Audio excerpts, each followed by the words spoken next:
Yeah, welcome, ladies and gentlemen. This is the second part of the electrode designs in the Fundamentals of Electrical Stimulation lecture. Let's see if it works as it should.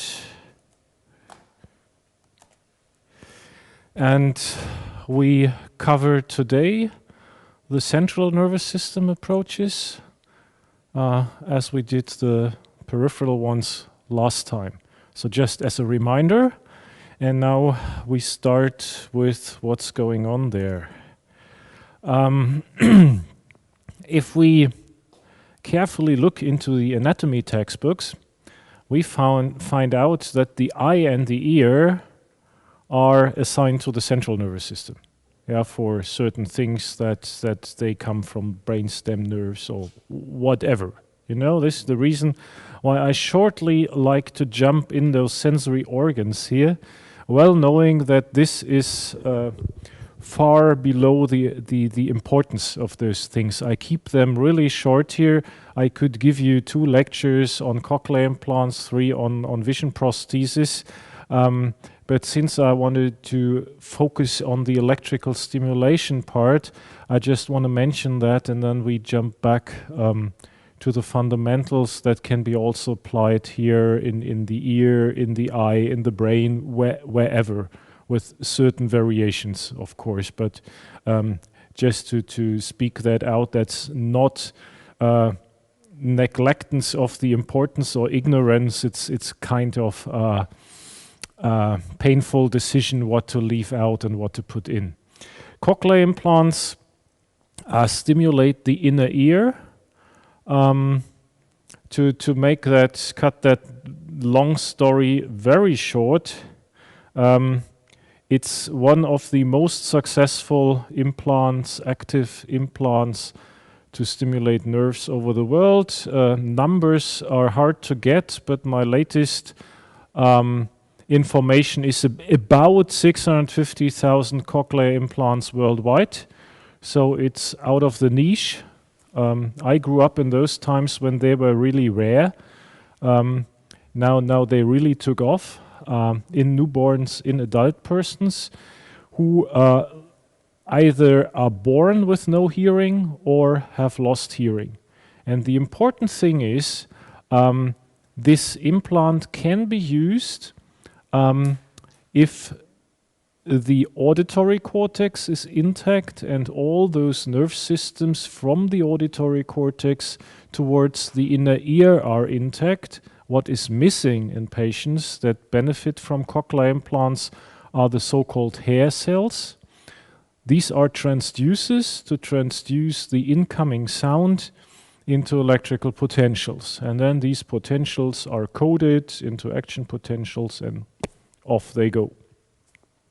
I do not want to talk now about where is a cochlear implant, how does the electrode look like, how can one improve spatial selectivity. This is probably something where we could discuss on, if you like, if we come to selective stimulation, that we first understand the mechanisms and then discuss at the second stage where to apply them. Otherwise, it's a bit tedious if we have no idea what we can do to reinvent the wheel while chatting on that. So one of the icons of neural implants works very well. One important issue that should be mentioned beyond the stimulation is the system concept. So hearing is something that we need in real time. Sounds stupid, but very important thing. Real time means we have to get the sound over a microphone, a fast processor that processes the sound into stimulation pulses, and the stimulation pulses go into the ear. That should be fast, otherwise it doesn't help if you hear a train coming and it's not really in real time. You can imagine whatever bad movie can happen out of that. And it should be continuous. Hearing is something in the middle frequency range. Probably we do not need 16 hertz, we do not need 20 kilohertz, but speech is around 1, 2, 3 kilohertz. This is what we need. We have to separate that in different frequency bands that need different stimulation sites. This is what I have to tell you. So frequencies are spatially oriented in the cochlea. That means if you have certain heights or certain pitches, you have to go to certain points into the cochlea. That should go in parallel and not serial. We don't want to reassemble speech in our brain afterwards, but we want to have a kind of intuitive understanding, probably learning to get what we hear to what that means, but not a tedious reassembling of single bits and pieces. And that means we have to stimulate a lot, so many channels in parallel, and fast. And a lot and fast is not good for a small-sized battery. Yeah, that means a battery, depending how you would calculate that, could last between some days and a week. That's a stupid idea to implant a battery if it lasts a week. Yeah, if you would now come and say, hey, I have learned about rechargeable batteries. Yeah, that is true, but you know from your smartphone, those rechargeable batteries are not as durable as non-rechargeable batteries. And they have those nasty effects that after a certain period of time, they are full, and after a very short period of time, they're completely empty. And it's hardly predictable how long that takes. If you would take conservative approaches, you could say, well, probably 200 to 500 charging times. Let's take very conservative thing, 200 charging times would be probably at best 200 weeks. That is 50 weeks a year as estimation. Is not that much. I don't want to get a cochlear implant every 5 years. Yeah, so they should last, in the ideal case, a lifelong. And therefore, people said we get rid of those batteries. We take an inductive link. And you might have seen those persons here in town, since we have a quite large cochlear implant center, and so the probability to see them on the street is relatively high. Those persons wearing those coils fixed with a magnet behind the ear to power their cochlear implant that is then under the skin and where the electrodes goes into the cochlea. So relatively a very good device, working well in many persons. Took a while to take off from the first proof of concepts to the market. I said as a prerequisite that you need the fully intact hearing pathway except the hair cells. Unfortunately, there are some diseases where you have tumors growing on the acoustic nerve. That's called neurofibroblastoma type 2. And in those cases, a cochlear implant would not help. You would stimulate the nerve inside the inner ear, but the pathway to the brain is destroyed. That means whatever you stimulate, it will never reach the processing station in the auditory cortex. And for this reason, the patient group is much smaller. Auditory brain stem implants and midbrain implants have been developed to stick electrodes more proximal to the brain. Since this number of patients is so small, there hasn't been a huge, very sophisticated development, because a company would not spend all the development money and time of 12 years, whatever, 2-digit numbers of millions, if you could probably sell 5 to 10 pieces a year. That I would fire that CEO who would take that decision. Yeah, if that would be very good and very philanthropic for the patients, but as a business model, that's a nightmare. And companies have to survive, because if a company does not survive with its business model, it can no longer deliver spare parts to the patients who have been implanted. Sounds stupid, but it happened over the last 20 years, at least to my knowledge, 4 or 5 times, and patients are then left alone with their implants. The implants fail, and they experience that trauma of losing a sense or movement or whatever for a second time. So probably not a good idea to rely only on philanthropy. If you take philanthropy as tax-saving issue beyond a good business, then it's fine. You know, if you would say, I make cochlear implants, and beyond that, I'll do some losses because I have some earned somewhere else, and if I balance then my safe taxes, then you would deliver those devices, well knowing why you're doing that, for the sake of the patient, but having a business model in the background why this pays off for you. Yeah, sounds always a bit very capitalistic, but I think it's good to also think about those issues. If you're about to set up your new startup company, yeah, and learning it or bringing this knowledge in very early and not just on the third financing round, where you probably don't get as much money then as you like to get. So this is brainstem implant, and if you look on the pictures, you see, oh, come on, this is a cochlear implant where somebody welded something different at the tip. And that's true. And for that reason, all the speech decoding algorithms and stuff like that are borrowed from cochlear implants. But they should be different because the spatial and physiological arrangement of the nuclei in the midbrain and the brainstem are different, so it would be really beneficial to improve that. It's a benefit for the patients. They go from lip reading to better understanding, but it's not as good as with a cochlear implant. So, visual prosthesis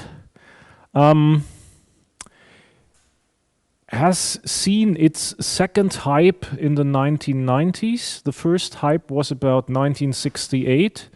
Giles Brindley, who later on invented the sacral root stimulator to empty urinary bladders in paralyzed persons, was first the guy who invented the first vision prosthesis.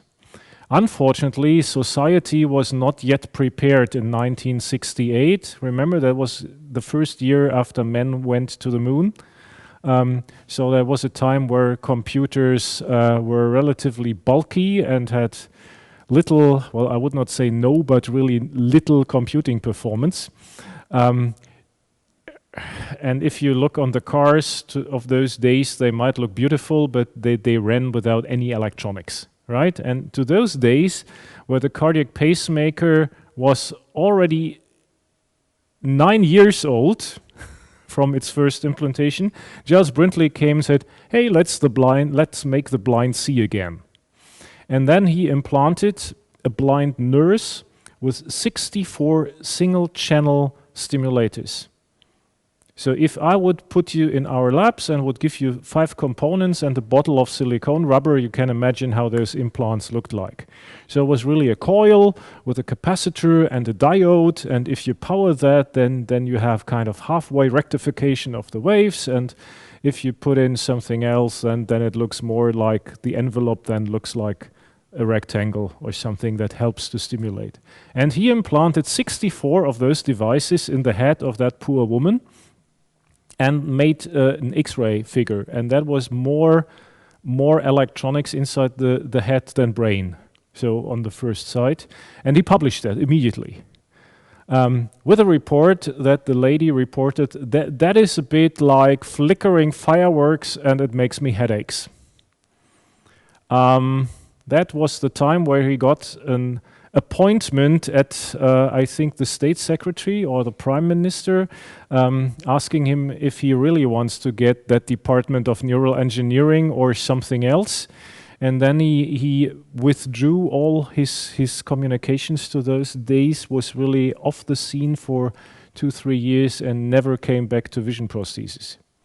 So that was too early, and he completely underestimated the reaction of the general public to those experiments who have been well done. So there's nothing to complain about that, but was probably the wrong point in time to come with such an idea. In the 90s, where there was another guy, Dobell, who implanted arrays that I show you later on, originally designed for epilepsy monitoring. and implanted them just over the visual cortex of patients. And since electronics was not that good in the mid-70s, they all had percutaneous wires. So 64 wires were coming out of the head and went to whatever bulky connector and a portable computer. Portable computers in those days were portable for strong persons, right? And there's a famous video where such a blind person drove a car on a parking lot of a supermarket with a journalist sitting aside him. And the report of the journalist is very eye-opening with respect to the performance of the vision implant. So it was not that good, and since the electrodes were quite far from the target structures in the brain, since they were a bit thicker than nowadays electrodes, they caused, unfortunately, in many patients, epileptic seizures. So, but it showed the principle works. Yeah, in principle it can work. It was just the technology that was not mature enough.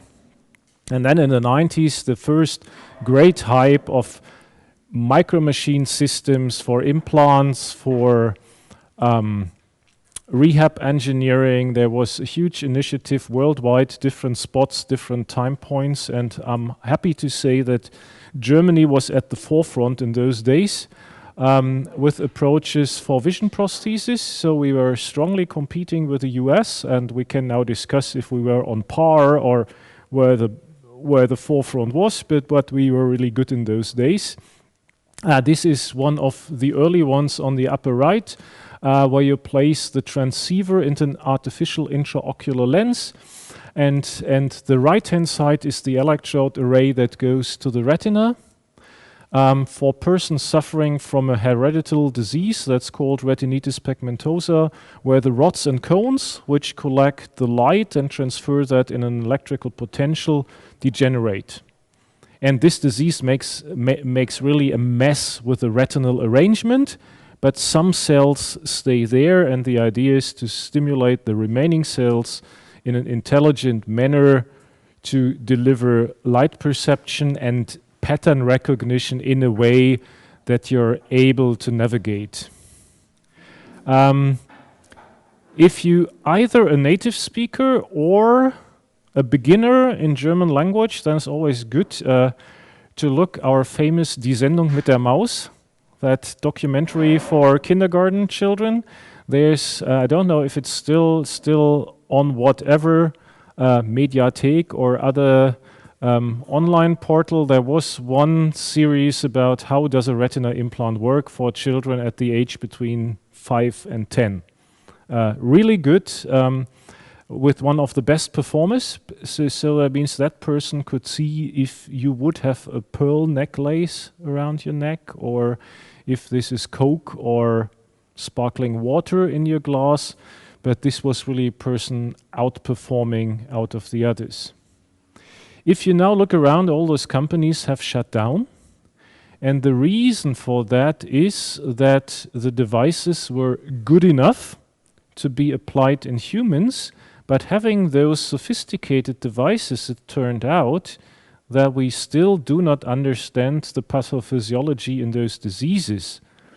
That means the spatial resolution and the reliability, the performance over time changes in those patients, which is completely different to cochlear implant users. In cochlear implant users, you learn, and the more you listen, the better you get.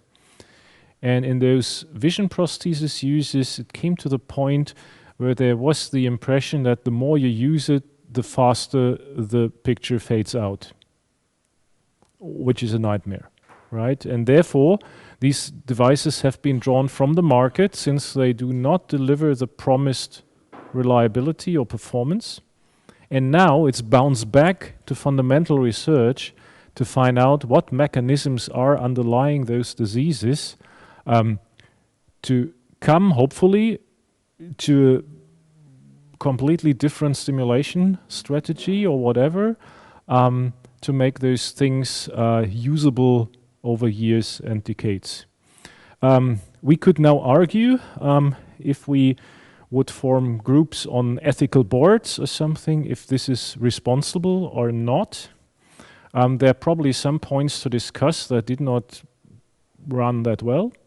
But I think it's very important, if you have the technology ready and you have an idea, to test this out. And in some cases, you need a certain maturity level of technology to come to the point to find out, does it work or doesn't it work? Could have been probably just little twist somewhere and it could work, but we don't know it yet. So that is kind of success story and not that success story, you know. Was successful to show that you can make devices that small, that they survive in the eye, that the eye survives the devices, but that coupling of technical excitation to physiological perception, that is still something that needs to explored in much greater detail. And it could not be done before because there was no device existent with which you could have tested that. If you just poke a wire into the eye and put current on that and say, oh, I see a green pea flying at 11 o'clock in 2 meters distance, that's fine. But that does not give you that details that you need to call that vision, right? So that's a very sad story at the end, but I hope we can learn a lot of things out of that for future applications. And if we are very lucky, probably in 10, 15 years, somebody comes back with a new strategy to make it happen. Then comes the spinal cord, another part of the central nervous system. And those devices look, well, if I would be a company representative, I would say they look so different. As a researcher, I can say they nearly look all the same. So we have an electrode array that is placed either with rings or with dots on the dura or close to the dura. And then you can stimulate the dorsal column, because that's the only part of the spinal cord that you can that has relatively easy access. Frontal part, how should you get there? There's a bony structure. So if you want to access that, you take the holes, which you have in between the spinal bones, and then you can put something in, and round the corner you go. This is either called spinal cord stimulation or dorsal column stimulation. First time done in 1965 to treat intractable pain. And Melzack and Wall are the pioneers of that. They said, well, what do I reach? I have the alpha motor fibers, the dorsal column. They are relatively thick. So I excite fast conducting thick fibers, efferents going upstream, and then I have something in the brainstem. That is like a gate. If information comes in, it modulates the passage of other information that comes in. And pain comes over thin fibers, as we learned. So thin fibers with a low conduction velocity. If there's now a lot of traffic on the thick fibers, these fibers might probably open or close a door for the information of the thin fibers. And since they use that opening the door, closing the door, this theory is called the gate control theory. So you open or close a gate where information might come through. You can imagine that sounds so easy, it cannot be completely right. And this has been found in the years afterwards that the details are much more sophisticated and that you cannot apply such a simple thing like the gate control theory for treating all of those issues there. But as an entry point, I think it's good enough, that explanation of that theory. It's used for chronic pain. And in many cases, you do not know where that chronic pain comes from. It can be associated with lower back pain, so that your spinal discs are somehow going away and you have pressure on your spinal roots, or you have whatever degradation of the spinal bones, or other things. If you have no idea where it comes from, our friends from medicine call that idiopathic pain. That's the technical term for I have no clue where it comes from. And it seems to help. In rare cases, and some success stories have been made in the last years, I told that a little bit last week already when it was about stimulation for standing and for walking, that there are some groups in Switzerland who try to put those electrodes derived from spinal cord stimulation for pain and incontinence, to use them in the lumbar region to trigger the central pattern generators for gait and receive then weight supporting stance and walking. It's going on. I cannot tell you final success stories about this. Since pain and incontinence is something people do not like to talk about very much, this is a rather good success story, completely unknown to the general public. Yeah, if you would people ask on the street, do you know about pain stimulation and implants for that? I'm pretty sure you will hardly find any person in the pedestrian area who knows something about that, except you would have a local congress of pain stimulation or something like that. As said, the famous Giles Brindley, I heard he's still alive, 90-something old.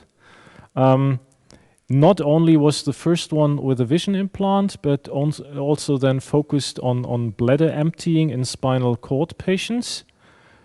Because, I don't know if you know that, most spinal cord injured patients before 1950 died from kidney failure.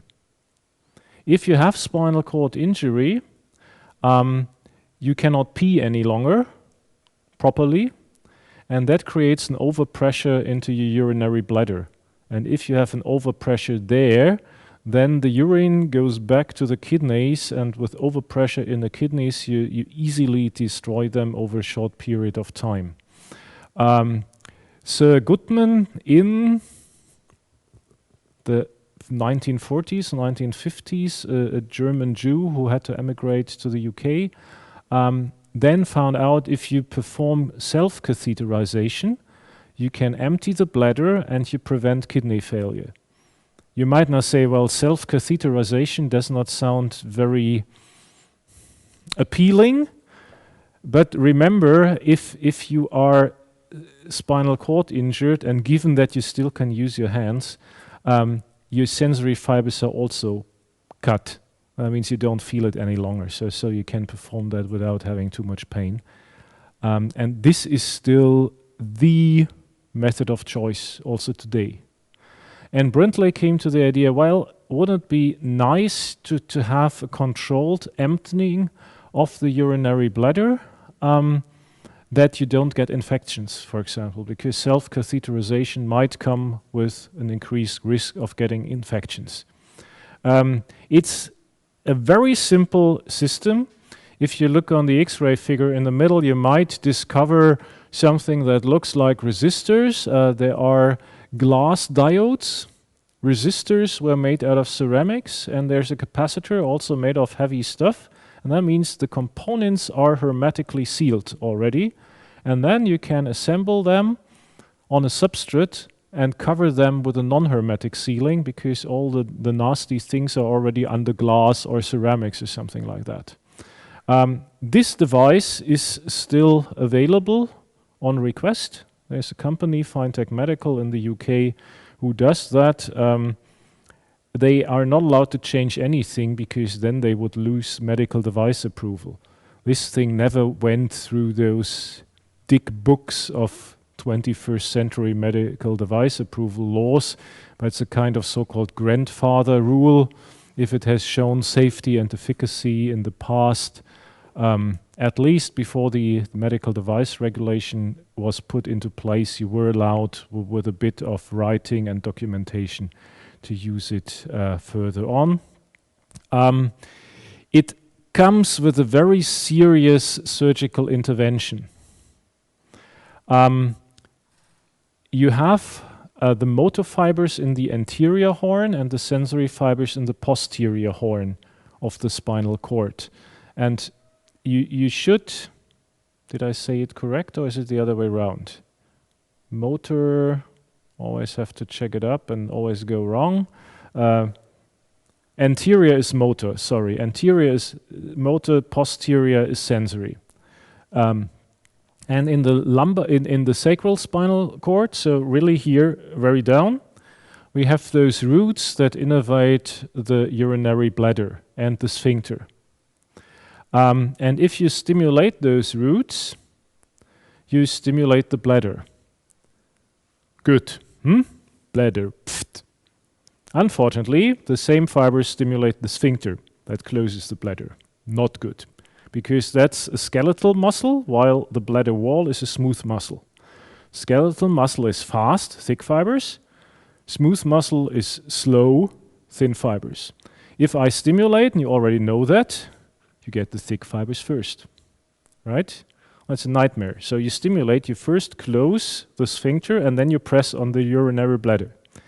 That does not sound very good, because with that you increase the pressure and you would transfer that pressure towards the kidneys if it goes wrong. So, But what Brindley found out is that if you switch off the stimulation, the sphincter releases quickly, opens again, and the smooth muscle is really slow.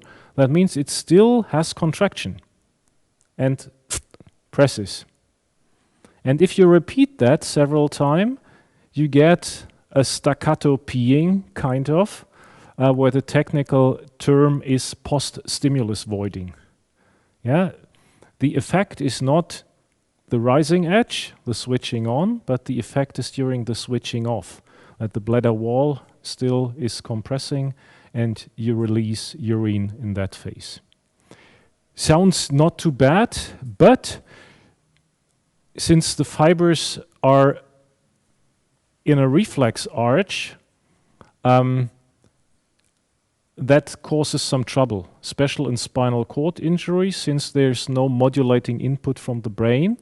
You have those reflex arches on the spinal level, and this causes the bladder to go into spasticity, so continuous contraction, reducing the filling volume. And therefore, Brindley, as medical doctor, said, let's cut this reflex arch and cut it on the sensory side, that we can still stimulate the motor fibers, but cutting them. With that, you regain filling volume, filling capacity, and you can empty the bladder, but you lose all reflex activity. Sexual function is over the same routes. That means by cutting the arch, men use completely any reflex erection there. Women lose lubrication facilities by cutting that, so there are also strong disadvantages coming with that surgical technique, and it's a severe one since you cut off certain spinal bones, you open the dura via the fourth ventricle, you then have, that's the spinal canal goes directly to the brain, so you have to take care that no germs are getting in, that no cerebrospinal fluid leaks out that might cause issues on the brain. So it's really a serious intervention.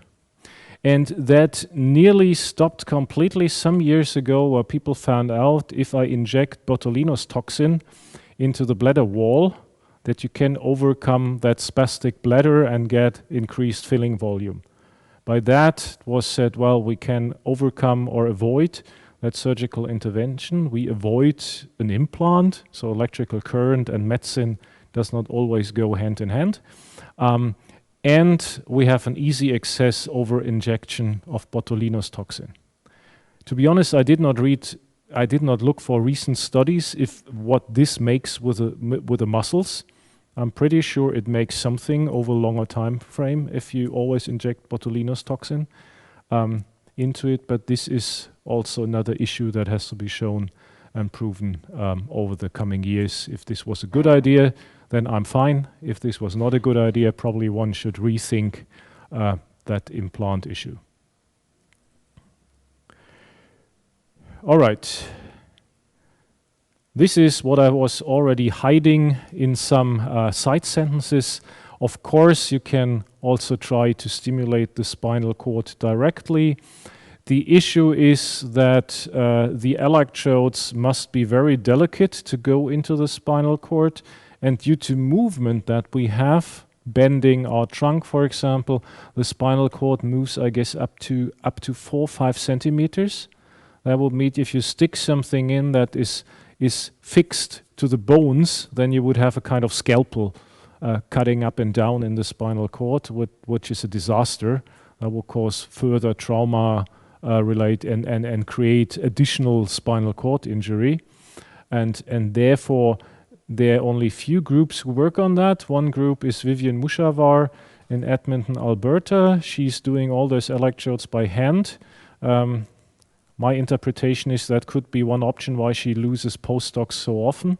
If you have to do that stuff all day and night long and fiddle those wires together, you probably get fed up with that quite early. So far, as far as I know, there are no microtechnological approaches there. I tried my luck. I failed, not with the devices, but with the communication. And Maria Asplund, who was here for some years and recently left towards Chalmers in Gothenburg, she tried to re-knit the bonds to the Alberta group again. And we'll have to see if she's more lucky than I have been. Probably we see something with miniaturized implants in the spinal cord in some years somewhere. I'm pretty convinced that this could work. The question then is, how good is that for the performance? But we're yet at a very early experimental stage here. So with that, I finally come to the brain, which was originally intended to be the main part of today. And we go now through that graph of selectivity and invasiveness again for the whole range. The easiest thing are surface electrodes. You might have seen them all in electroencephalography on those caps here to do whatever you like to do, either for diagnosis or for recording signals to drive brain-computer interfaces. You could now say, hey, this is a lecture on functional electrical stimulation. Why are I talking about recording? The reason for that is that I believe it's important to keep that in mind. If you want to control something like a hand, you might get control signals from the brain. The brain is intact, the hand is intact. In between, there's a spinal cord injury, so I need some control signals. Or I have amputation, and in all those approaches, the more you lose, the more control signals you would need. That sounds a bit like a vicious circle. Yeah, because if I have, in amputation, it's easier to imagine. If I lose my hand, I have to control the hand. I have all the arm as residual muscles. If I lose my arm from the elbow, then I have lost a lot of muscles, but need all of to restore the functionality with less. And that is really tricky. Therefore, people tend to go to the brain, say, let's decode the signals there, get a kind of idea about the trajectory that I imagine in my mind. So it's called motor imagery or trajectory control, that your cells fire when you reach your arm in a certain direction. And if you get that picture, you can decode in real time kind of vector coding, in which direction does the main signal go, and then you can make robot control out of that. Stimulation has been done with surface electrodes over the last years for different reasons. It's called direct transcranial DTCS cortical stimulation, or with DACS, so when you have alternating current. And the idea is derived from early psychiatric approaches. You might know electroconvulsive therapy. Some movies, One Flew Over the Cuckoo's Nest, A Beautiful Mind. Psychiatric patients get 2 electrodes here on the head, and then you drive a full coulomb of current through their brain, and that helps. It's amazing. This therapy is still very successful. Nowadays, it's done under slight anesthesia and muscle relaxation. So you're no longer seeing pictures where people get cramps on the table with that, but the therapy as such, as awkward it sounds, it's very successful. If you do that with less juice, so that you hardly feel anything, then it's used also in psychiatric diseases and on the internet and do-it-yourself platforms to enhance you for exams at your university programs. And as I said earlier on when it came to electrodes, please make your electrodes wet. Otherwise, you have that voltage drop over your skin and might, if I see you sitting there with a brown skin, this might be a wrongly designed stimulation electrode, yeah, for DTCS. So take care. It works. There's more and more knowledge what it does. I still do not yet understand the fully mechanisms behind that, but it helps. And as usual in medicine, if it helps, and there's a good indication that it helps for many persons, it's taken as treatment, and then later on, over the years, understanding comes with it.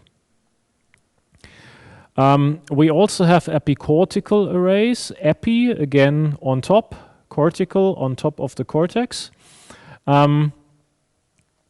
This is also mainly developed for recording, but more and more, the same arrays are used for stimulation. Either because you want to elicit something.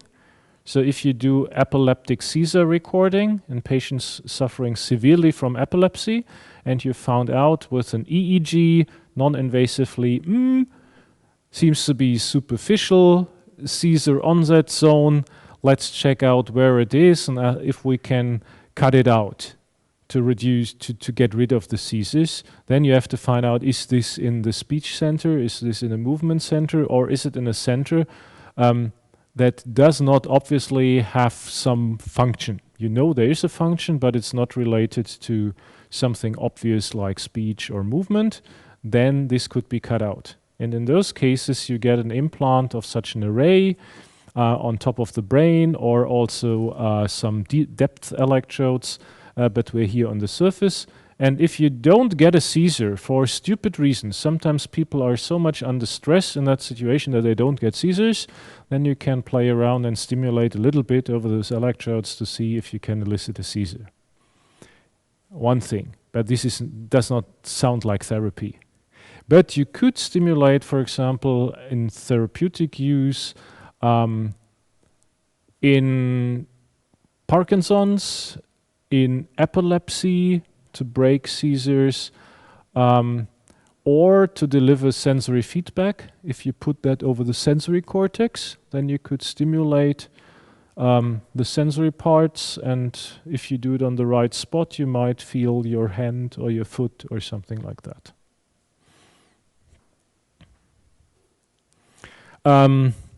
You can make those things small. So this is precision mechanics with the beauty of simplicity. You take a foil, you punch out the electrodes, so you have little leftovers of the foil, and you go, sorry for a bit of sarcasm, but you go to a country where the working hours cost less, and then you let persons who are not very well educated but trained on that weld cables to those pieces. And then this array is not that expensive. If you go in high-cost countries, then it costs more. And there's always a trade-off and something in between that black and white that is good, that you have a certain education, that you have a certain environment, but then the costs go up, and probably there are other applications where low cost and lower quality or higher risk of getting failure is justified. So they get small. This was one of the papers I really hated because I was doing the same and that guy was faster. But then I catched up. No. So the question is that I want to share with you, what is a good array? I think this is important because you're now coming to your point in your career where you do master's thesis, probably either go to industry later on or you continue with a PhD or whatever. So you will be in touch if you stay in the medical device field with those questions of neural implants, because they're either called bioelectronics medicine or neural implants, and these are new treatment options. And I think it's important to understand the driving force of researchers and companies. Researchers quite often have that driving force that they want to be the first ones doing some things. Yeah, for example, making things smaller.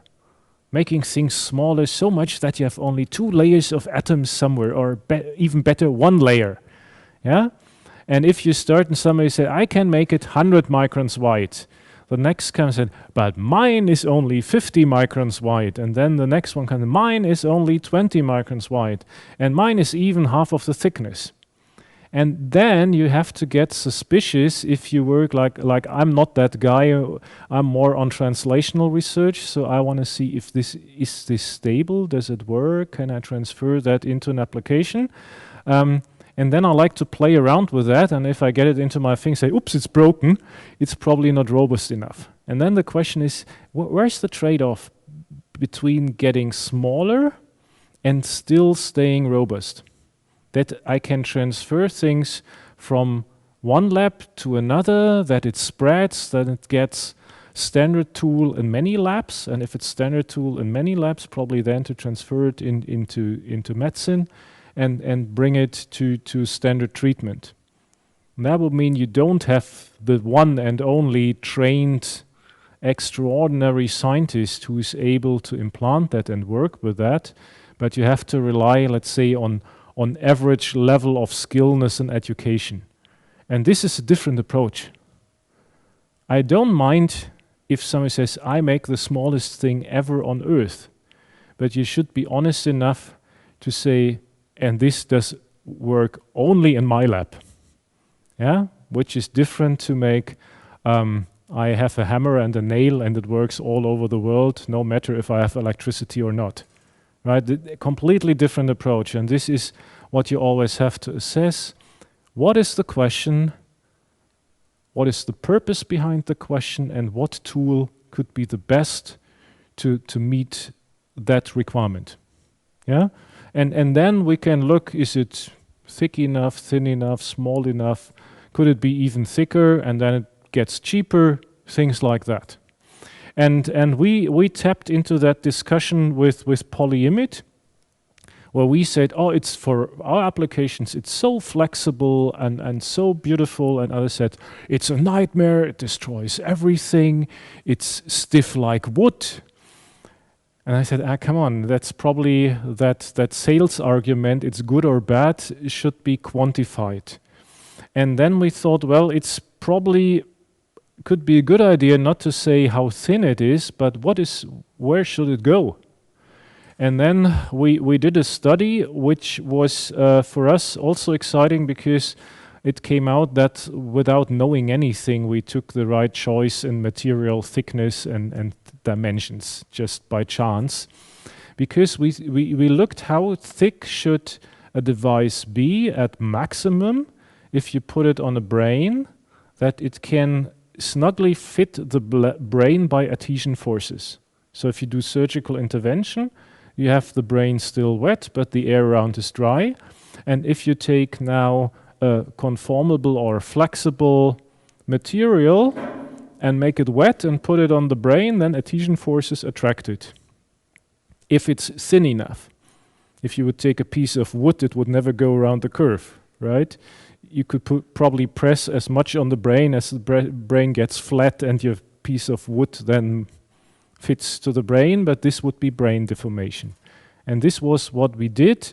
First, the simulation, what adhesion forces do we have, what reactive forces do we have in the material, and how does this deform the brain. And with that, turned out, if you have a very thin material, here upper right-hand side, and you have your array, and this array goes to the brain, let's say nothing happens. If it's a bit thicker, it still sticks, but there might be a tiny little bit space in between. And if an electrode would sit there, there would be a space between the electrode and the surface. If you have it thicker, then you would get brain deformation. And the thicker it gets, the more brain deformation would you get. And to cook that down, we should consider all curvatures. So that one and that one on the brain, so anterior, posterior, and mediolateral. And look on the highest curvature, that is mediolateral in most animals.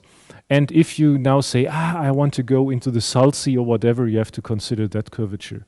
But just going on the surface, it came out, if we go into mice or rabbits, so a rat is in between a mouse and a rabbit, so we have been mainly in rats, your device thickness using our polyimide would be 9 microns, in rabbits 18, and in humans it could be even as thick as 37. I would never go for 37 microns thickness because then it's really stiff, but we are between 8 and 12, and this is a thickness where that material snugly fits to the surface of the brain.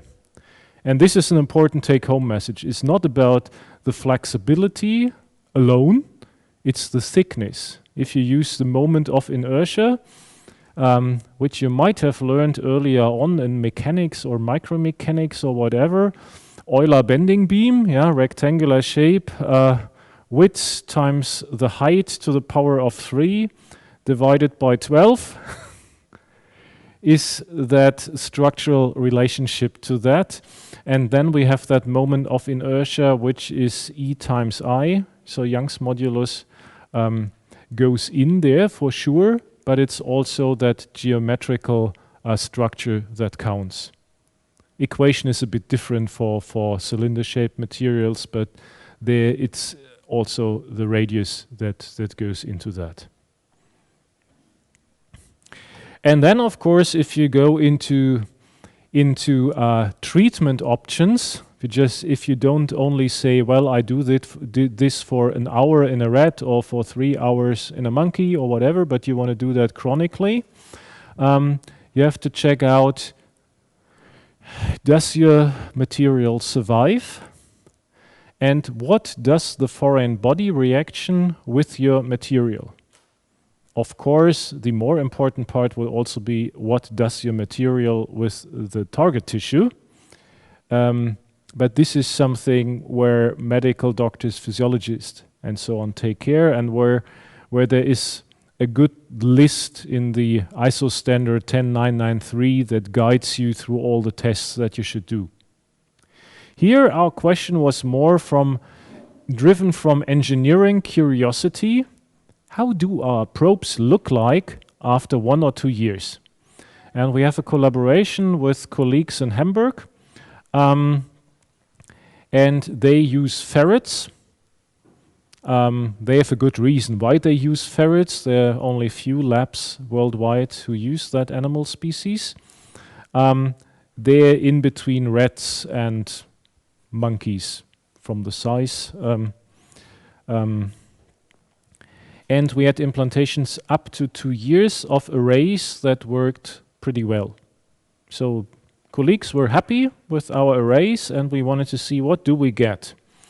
And we were not that happy what we've seen so far, and we still have no final conclusions on that, but I'm happy to show you some things here, probably playing around a little bit with the light. The array is shown on the upper left, so flexible ECOG array with 3 or 4 fingers that then can, on one hand, follow the longitudinal, the transversal curvature, anterior mediolateral, but also can follow the other curvature a little bit. After 2 years, we found out that it looks like bone has grown around the corners. And bone is highly insulating.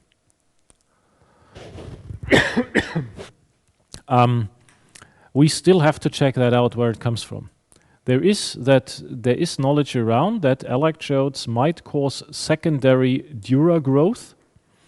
So if you open the meninges completely, not only the dura mater, so the uppermost layer, but also the pia, the internal layer, and place your electrode and put everything on top, that certain elements of foreign body reaction say, oh, I don't see a dura under my foreign body, let's grow one, and then it grows from the outer side. There's also dimpling that can be seen. Even though there's no direct force in between the probe and the brain, that the material as such, even this is some milligrams, it's not that you have a heavy suitcase on that brain, but over time it really dimples into the brain and the brain goes around the edges of that device. It's also not new. There are pictures from the 60s where people have reported on that. This is also not yet solved, and it remains unclear how serious that is for the health of the brain, and how serious that is with respect to any treatment options that we follow there. I would say it's not a good indication, but it's not clear how much this affects the survival of the brain, for example. On the other hand, we've seen that there is really heavy growth of tissue on that. And you could say, oh, get rid of that. And we tried that out. There are standard operating procedures, how to cook and boil that, and what enzymes you should use to solve the cells. But for some reasons, the cells were not that reluctant to get solved into and trypsinated, so they stayed even after a day of soaking and did not get solved. So that means there is some reactivity there. And this is one of our homeworks that we have to find out if we can image that. So that would be something where I'm really curious to see that. We can have a detailed look with a scanning electron microscope on the last 50 to 100 nanometers to see what do cells do with materials and surfaces. This is then very fundamental research, but being somehow hung in between that general knowledge and the performance later on in translational research.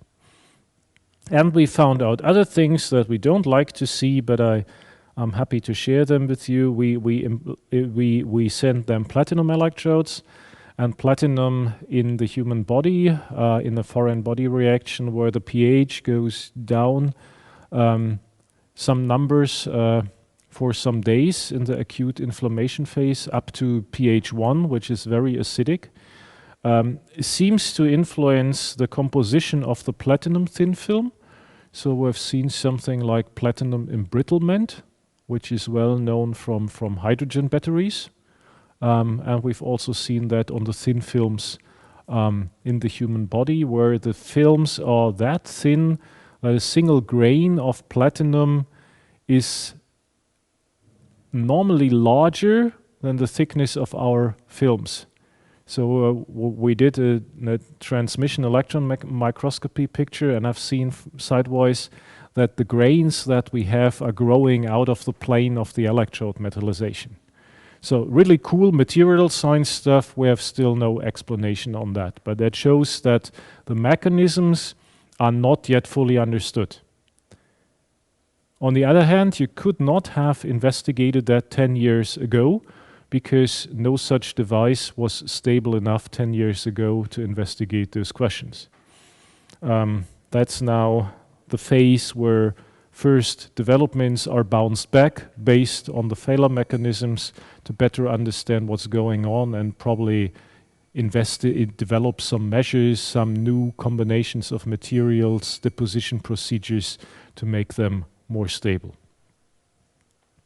The second question that always comes when you poke something into the brain, so intracortical recordings, how thick should that be?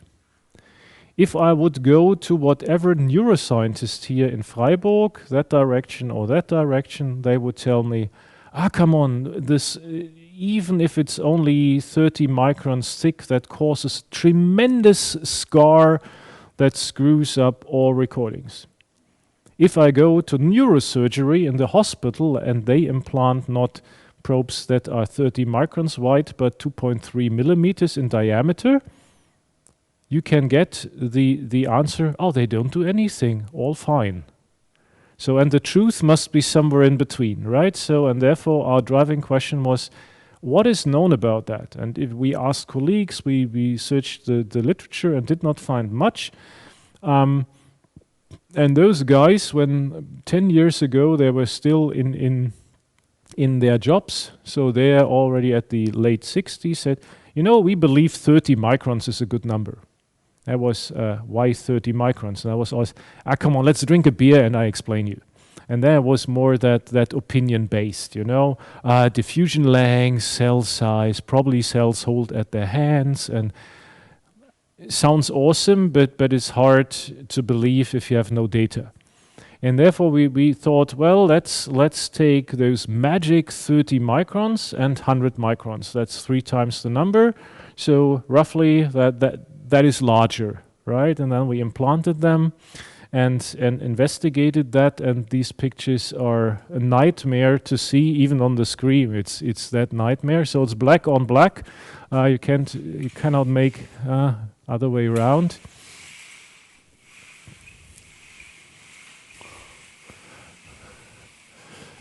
Not much better, but at least not only black.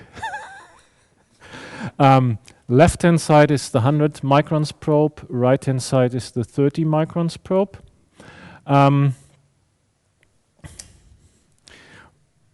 Believe me, this is the insertion pathway here in the middle. And if we wait for 4 weeks, we see an enrichment of red here around the insertion pathway. There's staining in red and in green. I believe green are nerve cells and red are glial cells. Don't ask me if I see any green cells. I'm one of those red-green blind persons. So I only see red here, since there might be less green cells as probably red dots.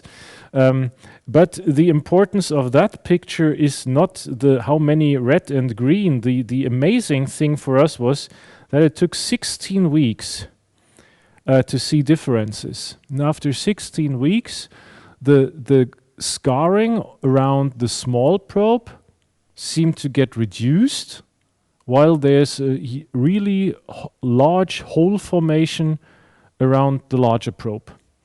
And that might be then the difference, that the tissue needs certain time to react, and if you just look for 4 or 8 weeks, you probably don't see the long-term consequences that you have there. That was one thing. We modified that study a bit. There were some issues with numbers that were not statistically large enough. And we included the question, what about the tethering? That's always the important thing. If you have those implants, you would love to have a freely floating probe. But you always need a connector or a cable or a wireless system to connect that probe to something to get the electrical signals out. And if you just would implant the probe and cut out everything, that is, let's say, the passive probe without any connection, that gives you the idea about the direct tissue reaction, and then on the left-hand side you have a cable on that that you're able to record signals. And this cable pulls on the probe or exerts torques in a certain direction, and this poses further interaction with the tissue on the probe and makes trouble.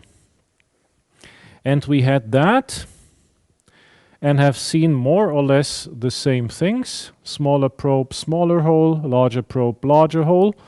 So no surprise with that. But it showed that both probes were able to record the desired signals with good signal-to-noise ratio. So that was surprising for us. We thought we see now a huge scar. Huge scar is highly insulating material around electrodes, drops the signal magnitude. We have not seen that at that extent. So probably our probes were too thin, so that the interaction was not strong enough to have that clear separation. But on the other hand, it's quite promising, so you don't have to work on the last micrometer. Still good enough. There are other groups who show their probes 10 microns by 2 microns are much better. But if you look carefully on their yield, how many do I have to implant before I get one that works? This is then another question. Right, you can destroy them easily, and therefore it's the question, what do you get out? Oh, there is something here that should not be there.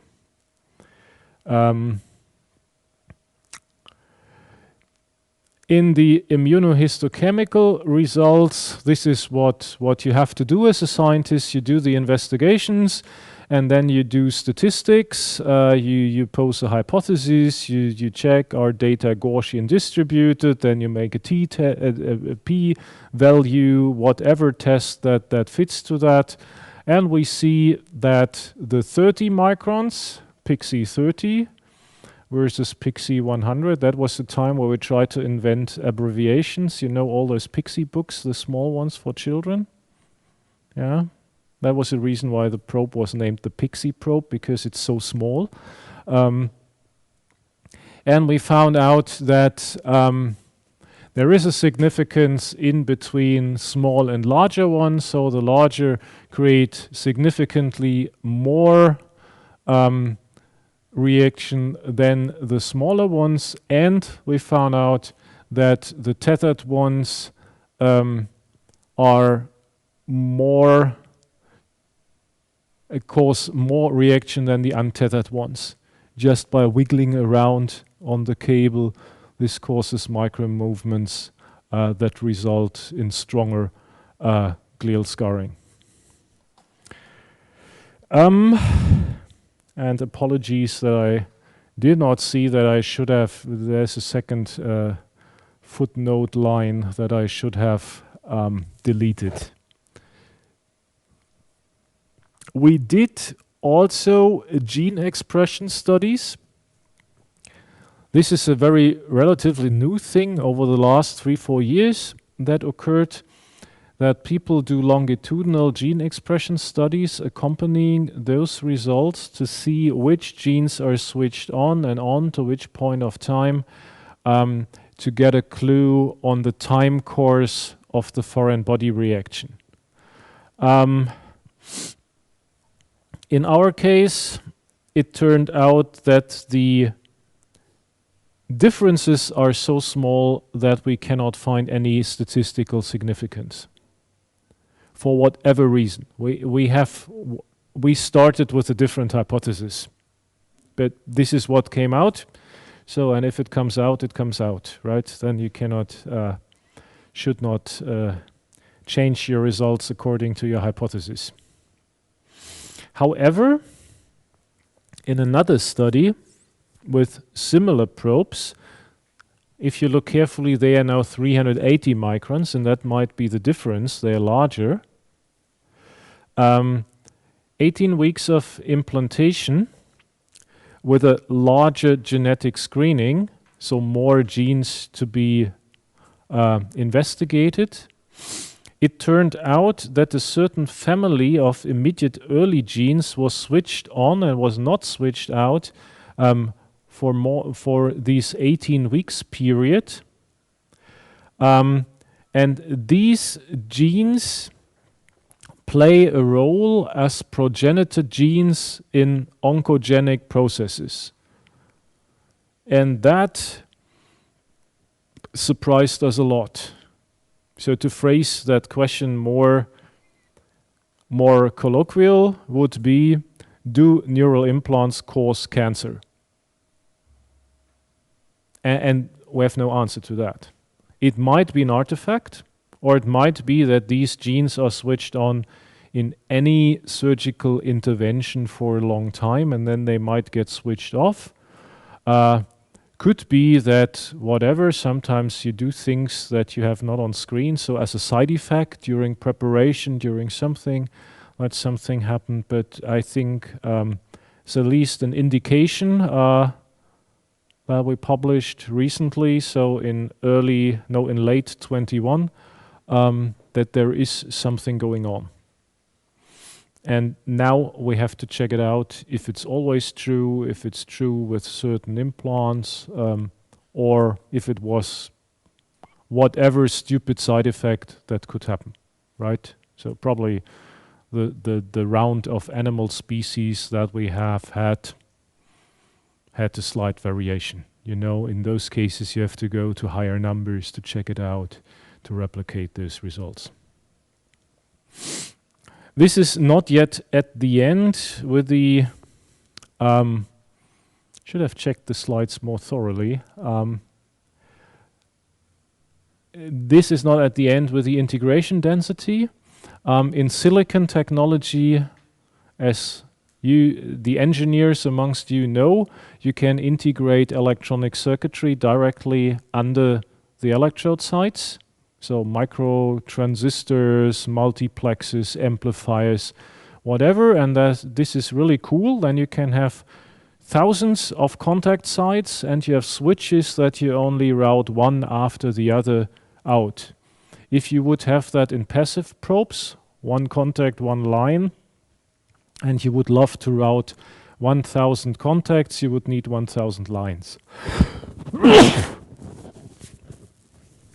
And we wanted to show that we can drive the integration density, at least with a limited number of contact sites, to that of probes with electronics behind that. And the reason for that is that nobody believed us that these flexible probes could record reliably over half a year.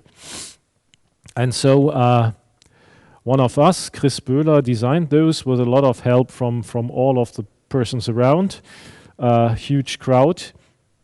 And we came close to the integration density of the NeuroPixels probe, which is a famous one being fabricated at IMEC in Belgium with a background from the UK and the US. And we thought we should make that. And funnily, we were better than Elon Musk in his integration density. We did not know that because we did not take care for that study, but it was the time when we had the first results, when he got that press release with that pig running around. And keep your eyes open. I think it's today that a new press release is promised. I have not had the time to check the internet for that on Twitter or whatever. He promised to set up some notes about his recent human study with the Neuralink for today. No idea. If you find that, let me know.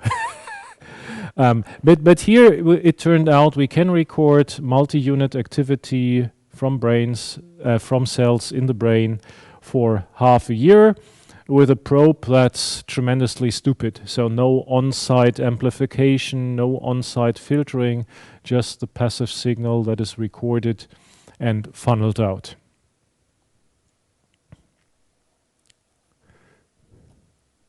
Yeah, here for the techies amongst you, the design, it's not that easy, so we come up with a 3 to 5 layer metal process, 5 layers of polyimide with wires that need to be bridged from the lines. And of course, did we do some crosstalk analysis that nobody can come and say, well, you know, if you record over one line, you will mirror the signal over capacitive coupling in all the other lines. So we did that, and that's pretty fine, and you can record single unit activity in theory over adjacent lines, even if the insulating layer is only 2 microns in between. Yeah, that's the setup and the histology. And as usual, if you do not see anything in histology, it's good.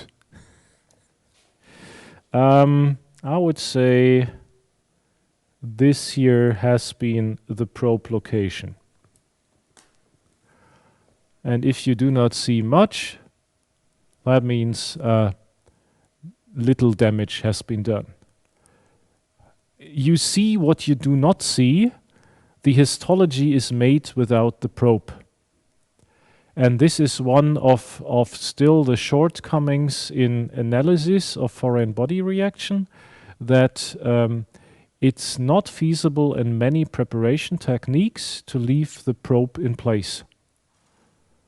And I find that disappointing, because I would like to see the last micro and nanometers between the probe and the tissue to get an idea how good it was integrated.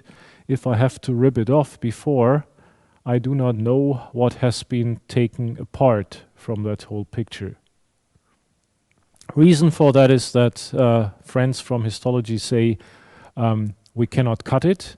It's too hard, your technical material. And another thing is that this is all processed in wax, in paraffin, in resins that let the tissue shrink. And if you have a material that does not shrink and the tissue around that shrinks, then you have preparation artifacts where you do not know, has this been damage to the tissue, or is this the cause of the working on the thing. Yeah. So this is here latest data on the in vivo performance, not yet published. We're still struggling with the reviewers on that. But I would say one could see that it's stable up to those 185 days, which is roughly half a year. We had the question, do we need a certain electrode coating, or are we good with iridium oxide that we have here? I would say it would work with iridium oxide. It looks a bit better with PDOT on top of that, but it's not a complete game changer here. This is how it looks in the scanning electron micrograph after half a year. So we see that cells are still feeling well inside the electrodes, but everything looks as it should look from the first day. And the impedance measurement also showed that the changes are not that severe. So there is something going on, but not in a range that probes do not work any longer. When it comes to recording and stimulation for both, and this is the reason why I put that in, is that you might get crosstalk. Crosstalk means you have signals on one line and they talk to the next line and you get that signal in the other line. That could happen if you record and stimulate, then you get the stimulation pulses in the recording lines. For example, nightmare, because the amplitude is quite larger in the stimulation pulses. And you have to be aware that this is mainly on the technical system. Whatever comes from the brain is due to the brain's volume conductivity. And this is something you cannot get rid of, because that's the property of the brain. That's your target tissue. if the target tissue conducts a signal from one place to the other place, you can do whatever you do, you don't get rid of that. We're just talking on the technical system. But on the technical system, you can use methods from data transmission, 4-pole measurements, measure between one gate and the other, make your transfer function, and see if it looks like it should look or if there's something you don't like. And if you're able to set up the whole model of that, you're also able to make an inverse model out of that and correct all the errors that the material parameters in your recording system put on top of that. So you can get rid of parts of the interference with that inverse model, and by that you can reduce the number of false positives in your recording system. Also still under submission, people thought it's not as innovative as we thought. We're still negotiating. This is here how it looks like, and we see in the results that at least 2 of the spikes have been discovered as false positives and drop out, and that helps to draw the right conclusions out of your recorded data. Initial point of that was that we have seen correlations between electrode contacts where there should not be correlations, because they will be on completely different parts of the array. And then we traced it and found out they are on adjacent contact points of our connector. And the connector had a low insulation resistance, lower than expected due to some dirt in between. And that was the reason why those channels correlated, because of the dirt in between the contacts on the socket. It took us another 6 months to convince the neurophysiologists that it was dirt on the socket and not a novel mechanism in the brain that they discovered. But therefore, it's so important to keep that in mind, all those nitty-gritty little details on failure mechanisms as an engineer, to make something that is really reliable and where you can rely on the data that you know this is really what I've seen and nothing what I might have picked up in between.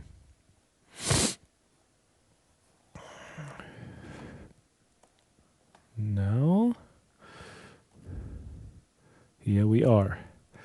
The second thing I want to comment on, or another thing I want to comment on, is that race for the gazillion channel probe. So there is indeed a competition in the US being funded by the research arm of the Defense Ministry. That's called the Million Channel Challenge. Please develop a probe with 1 million channels. That's cool because people came with the craziest ideas that you can imagine. But if we come from a really picky point of view, I say, okay, let's assume we can get 1 million channels. And I don't know what the distribution of nerve cells really is, so I want to have them really densely packed to get an idea about that. And there are carbon probes that have a diameter of 0.5 micron. Let's say we take them and assemble them in an array, 1,000 in a line and then 1,000 lines. 1,000 by 1,000 is 1 million. And assume we are not that good in assembling, so the pitch is 2 microns. That means there's 1 micron left in between 2 probes. And for some miracle, we do get this thing implanted. I have no idea how I should push that in the brain without destroying the brain there with that hairbrush that I created, but let's assume that works. I would have then an array covered with a side length of 2 millimeters. That is not that much. If I want to investigate how areas of the brain communicate with each other, motor areas with visual cortex, with decision taking, with intention or something like that, would that mean I have to take another 1,000 of those arrays or 10,000 to get the data? And then multiply those 10,000 arrays or 1,000 arrays by 1 million? by 12-bit resolution and 20 kilohertz sampling frequency, then you come to storage devices that are really impressive for a 10 minutes recording session. And the question is, who should analyze those data? One could say, oh, we take AI, but I think this is not the true story, right? So what should we do there and how to get there? Therefore, I'm very suspicious always if people say, I want to have 1 million channels. My question always is, oh, that's very cool from the engineering point of view, but what purpose do you have? Why do you want to get one? And the reason, the answer could be, just want to get them as fundamental research, yeah, to investigate and understand everything from that particular piece of the brain. That's fine. But if this is done in a translational environment towards a treatment of humans, I think it's probably not honest to go with that numbers in there. Same is if you have different size of electrodes, it's not good or bad if you have a small or a large electrode, but it's always the purpose that should drive the design and the decision. So if I want to have an integral signal about many nerve cells, then a larger electrode is probably ideal because it integrates all the signals that I get in from that area. If I want to record a single nerve cell, it's probably better to have a smaller electrode, and I don't see what the others are doing. But depending on that purpose, we should design the size of the electrodes or make them a kind of variable. And I don't mean to have a rubber electrode that you can stretch if you need, but probably have an array where you can group certain electrodes, and then you have larger ones and can locally integrate the signal, or can cut out the rim and just get the central point, and then are better probably on single nerve cell recording there. So intracortical probes, beyond those more philosophical and fundamental questions, what is around? This is something that you should know. It's the Utah array. It's a 100-channel array with a history of more than 30 years now, that is placed into the brain where the electrodes are only at the tip of those shanks. Oh, I have it. That was my failure. Let's have a look. Here's no nasty additional footnote line. Something went wrong here when copying those things.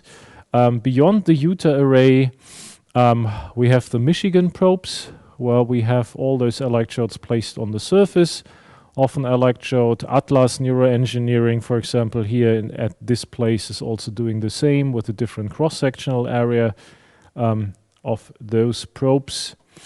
We have deep brain stimulation with more precision mechanics electrodes as treatment in the hospital. Started for Parkinson's disease, so suppressing tremor, movement inhibition, not healing the disease, but suppressing the symptoms that occur. And now being in clinical trials for obsessive compulsive disorder and depression, so serious psychiatric diseases at very serious levels where medication does not help any longer. And the outcomes of those studies look good. And there are also good explanations behind that, how this modulates brain activity and how this could influence then behavior. A recent investigation also consider the monitoring of neurotransmitters, that you can get a link in between the neurotransmitter release and the electrical activity and the patterns of that system.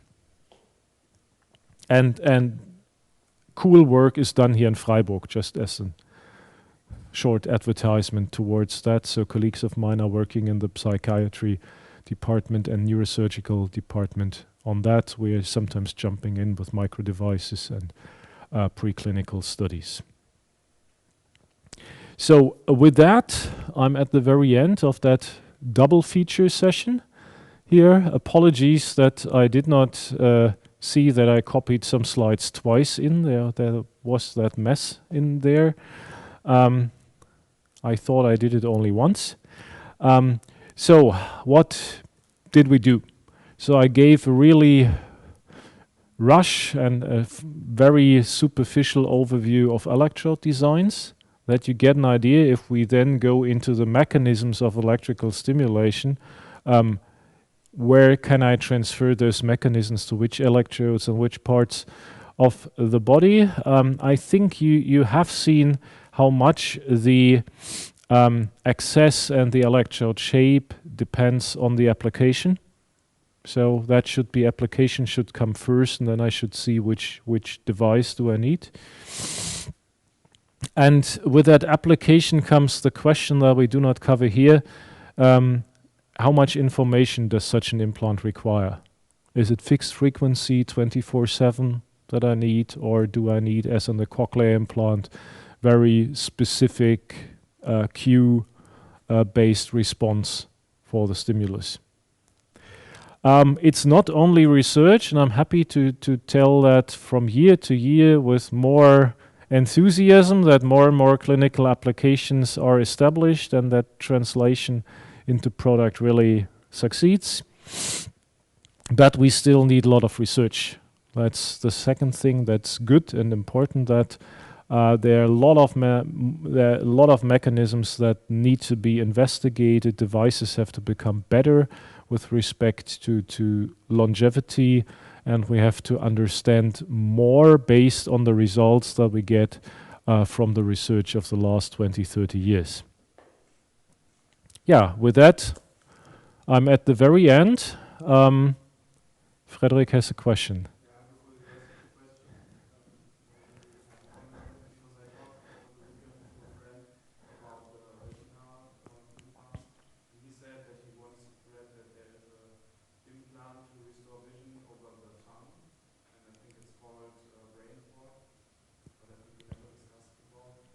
Yeah. The brain tongue articles or my articles? Okay.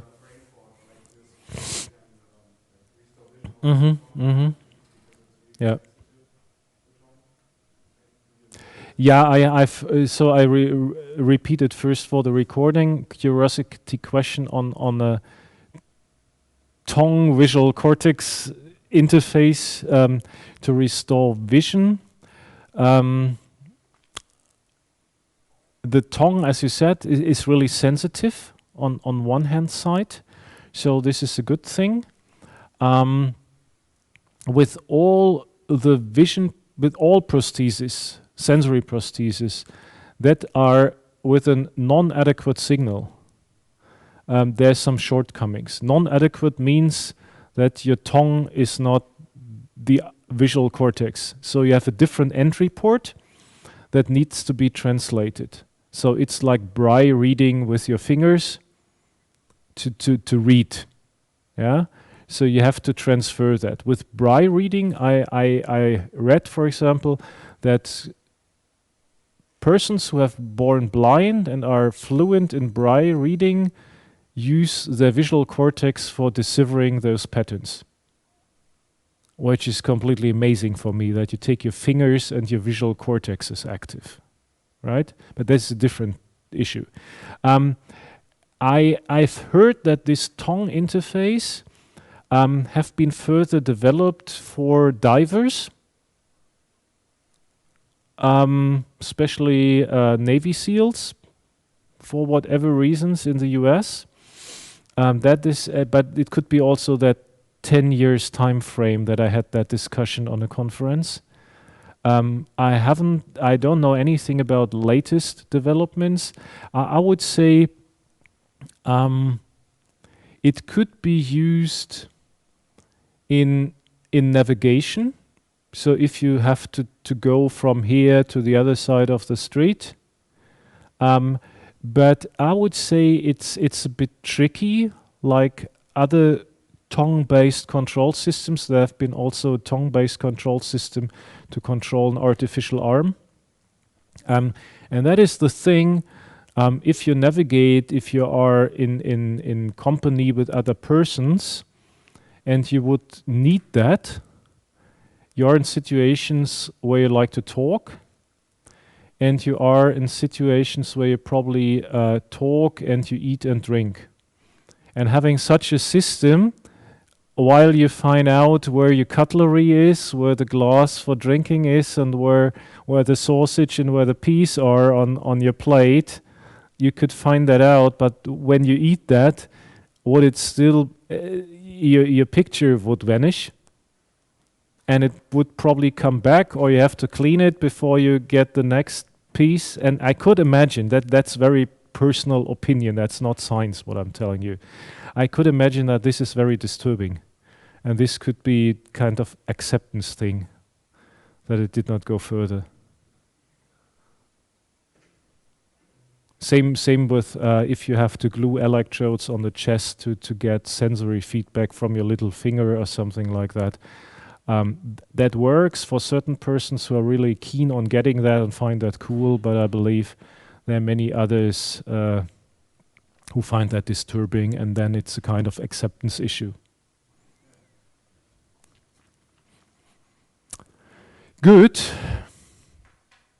With that, I'd like to close. Thank you for being there. Always happy to get those questions. Keep your eyes open if Elon Musk is broadcasting funny things. And hope to see you. We don't have any lecture next week. I'm checking my jet lag capability. I'm in Japan next week. But I'm back then the week after, and if you look on the schedule on Ilias, you see there's nothing next week. Next topic is then over next week again. So thank you very much and have a good time. Bye-bye.